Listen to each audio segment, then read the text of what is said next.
भाई अभी तक तो आपने भोजपुरिया स्टार पवन सिंह को कई बार लाइव आते देखा होगा, लेकिन इस बार पवन सिंह लाइव तो आए हैं, लेकिन अकेले नहीं बल्कि अपनी मां के साथ। दरअसल में हाल ही में पवन सिंह का गाना लैला पुदीना हो हसीना काफ़ी ज़्यादा धमाल वाला वीडियो बना और इसी के साथ ही पवन सिंह ने एक और नया रिकॉर्ड कायम कर दिया। और इसी खुशी को जाहिर करते हुए पवन सिंह की टीम ने लाइव वीडियो बनाई और सोशल मीडिया पर लाइव आए। साथ ही साथ पवन सिंह तो खुश थे ही, लेकिन साथ में उनकी मां भी थी, जिन्होंने अब पवन सिंह के साथ उनके सभी चाहने वाले और सभी फैंस को आशीर्वाद देते हुए कहा कि मैं हमेशा सबको यही दुआ देती हूं कि वो ज़िंदगी में आगे बढ़े।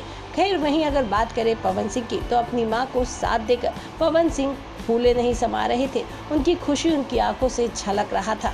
कुल मिला के देखा जाए तो ये बात तो साफ जाहिर होता है कि भाई पवन सिंह अगर अपनी ज़िंदगी में किसी से सबसे ज़्यादा प्यार करते हैं तो वो कोई और नहीं बल्कि वो है उनकी माँ।